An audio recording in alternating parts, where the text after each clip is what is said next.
What does it mean to be a man? Quick story. I'm 9 years old. I'm in North Carolina. I'm a Jewish boy in a young men's Christian association studying the combat form of Japanese Shintos. My sensei yells out, "Hajime, mate, ready, fight!" And it is my job to crush the boy who is standing across from me.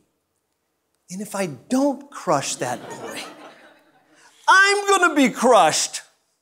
The goal of judo is to throw your opponent down on the ground and hold your opponent there for 3 full seconds. My parents take me to the state tournament. I win every fight and make my way into the championship. In the championship round, I'm going against a boy who is faster and stronger than I am. And I am thrown to the mat multiple times, but I refuse to be pinned. After a while, the judge decides to call the match a draw, a tie.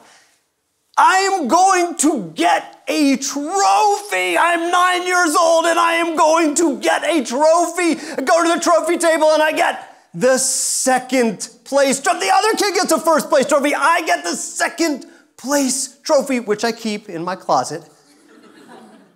And I'm in the back seat of my parents' car holding that trophy. And I've got such mixed emotions. On the one hand, I'm thinking, I've achieved something. I've accomplished something. On the other hand, I'm thinking, I got cheated. It's not fair.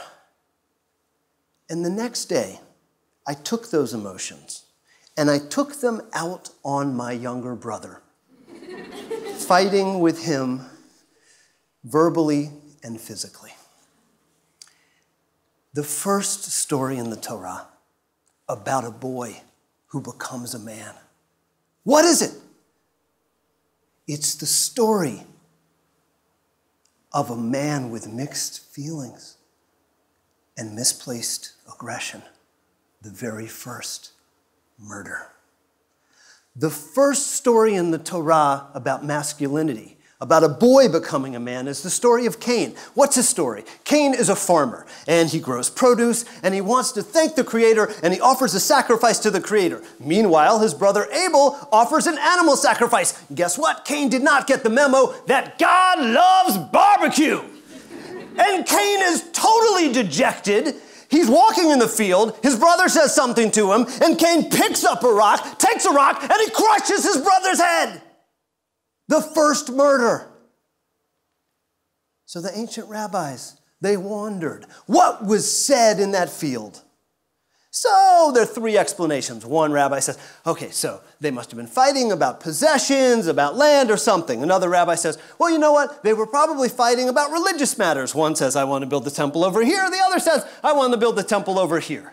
Third opinion, the rabbis say they were fighting about which one of their sisters they would get to shack up with. At the time, they had very limited romantic possibilities. There were like 4 profiles on J-Date.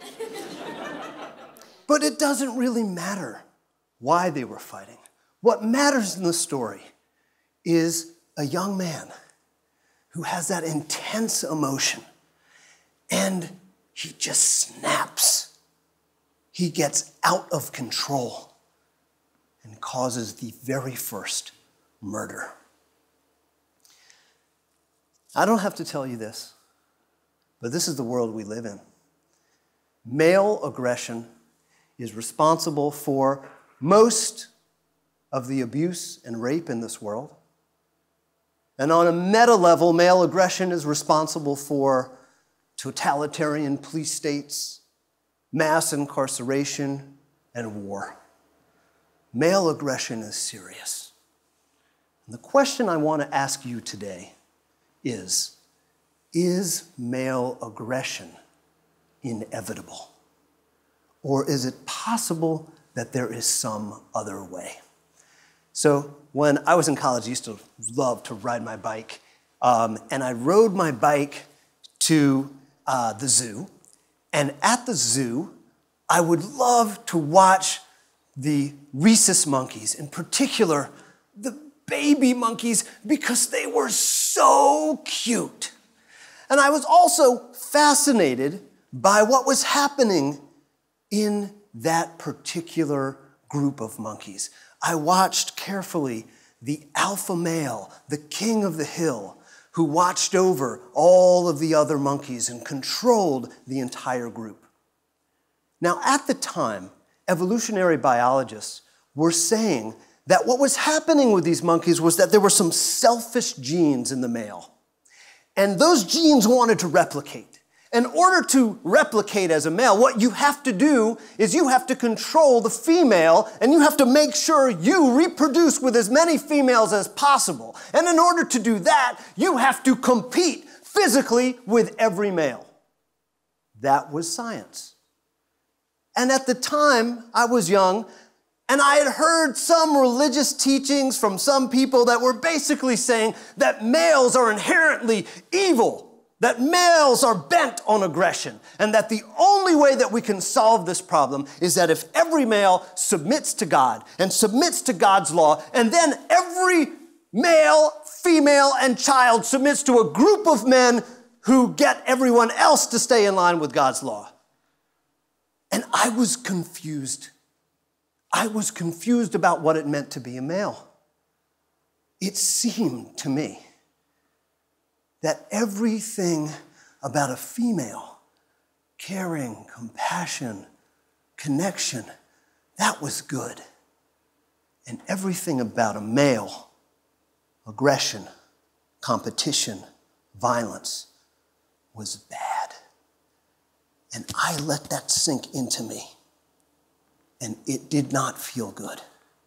It felt so bad to be a man. Until I started to read the work of Frans de Waal. Now, Frans de Waal grew up in the Netherlands, and his life was all about studying chimpanzees. One day, his professor in graduate school said to him, "See those male chimps? Write down every aggressive act of that chimp. All of the chimps, write down all the aggressive acts." But what Frans de Waal did was he decided that he would add a column and write down every affectionate act of the male chimps.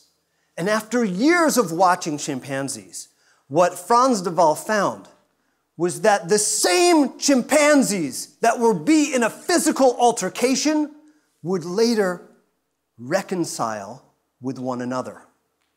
He proved in his book, Chimpanzee Politics, that male chimps are equally capable of aggression and compassion, equally capable of violence and reconciliation, that there's something more to being a male. As I went deeper into primate studies, I understood that there's a whole other world of people exploring male identity with primates, like Robert Sapolsky. Now, Robert Sapolsky teaches at Stanford University, and he is a world expert in baboons. And the one thing about baboons is most baboons are miserable. That's because the baboon males at the very top and the baboon males at the very bottom of the hierarchy are all miserable, stressed out beyond belief, and they make everyone around them completely miserable. So Sapolsky was watching a group of baboons, and normally baboons, they do this thing called preening. They take care of each other. But the group of alpha males in this particular troop was so aggressive, so possessive, that they did not allow for preening. Well, one day, these alpha males go and eat some contaminated meat that was left behind by some tourists on safari. And the alpha males die out, leaving the beta males to take their place. So the beta males could have been just like the alphas, but the beta males decided that they would allow for preening. And not only that, they would allow for collaboration when it came time to find food. And now, today, over 20 years later, that same troop, called the jungle troop of baboons, is the place where you will have the best quality of life. If you're a baboon, the best quality of life on the whole planet. It's like Baboon Resort and Spa over there. So it is possible to break this emotion, aggression cycle for males. So some of you may be asking, what does all of this have to do with bar mitzvah boys? So, in order to answer that question, I have to tell you about one more primate. And that primate is the bonobo. Now, some of you may say, what is a bonobo? They used to be called chimpanzees, but they're actually their own species. And bonobos are marked by a couple of things. Most people probably heard about them because when bonobos are stressed out, what they like to do is they like to rub each other. And they like to rub each other in the places that make each other feel good. And yes, I mean all the places that make each other feel good. That's what bonobos do to deal with their stress. And it's interesting, while chimpanzee males are homicidal, and while human males are homicidal, bonobo males are not homicidal. And they are equivalent in their DNA comparatively to humans, just as chimps are. 97% of their DNA is what humans have.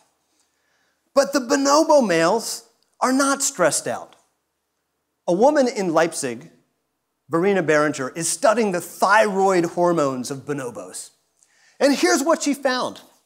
She found that through the teen years, teen male bonobos, their thyroid hormone levels do not fluctuate, and they are chill. Chimpanzees, the thyroid hormones start to fluctuate at the age of 10, and they are then prone to serious aggression. And do you want to guess at what age human males have that thyroid fluctuation? 13! Bar mitzvah boys! Bar mitzvah boys are experiencing something profound internally and are dealing for the first time with all of those mixed emotions. Now, one of the challenges of dealing with teen boys is that in this culture, most teen boys are robbed of the emotional release that people need to live a healthy life. That emotional relief is sadness and tears. And most teen boys are told, don't do that. Don't do that in public, and even don't do that in private. More than that, teen boys miss out on the cuddle time that they once had with grandparents and parents. It diminishes as they go through life.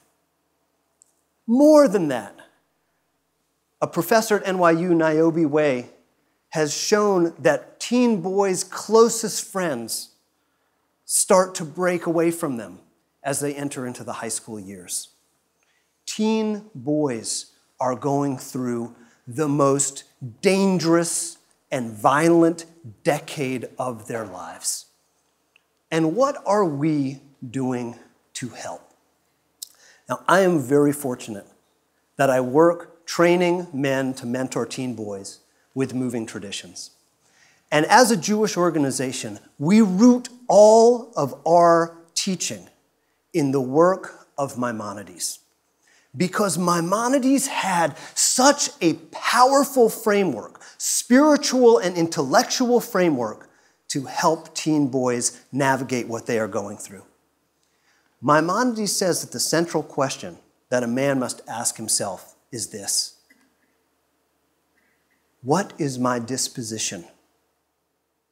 Am I too quick to get angry, or am I afraid and too slow to get angry? Am I too quick to rush after something risky, or am I too slow and stuck in my ways? Either way, Maimonides said, is going to make a man out of balance and is going to make a man snap. The only path is a path of balance. And that's something every boy needs to find for himself. So what do we need to tell bar mitzvah boys? What do we need to tell them? I want to suggest something radical. And that something radical is this. As much as we need to tell them that we're in a world which is still striving towards gender equity, and a world that's starting to open up to new expressions of gender diversity, we also need to tell them that men are good. In the words of the Torah, men are not only tov, men are not only good. Men are tov ma'od. Men are very good. All genders are very good. I want to end with a story by Frans de Waal, the primatologist I mentioned before.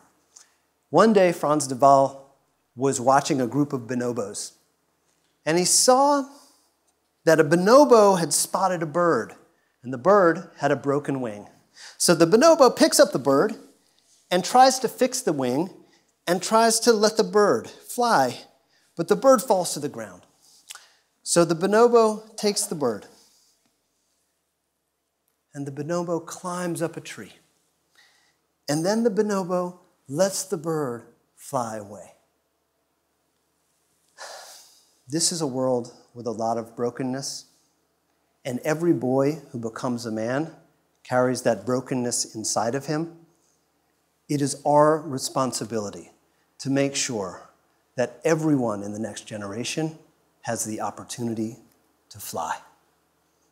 Thank you.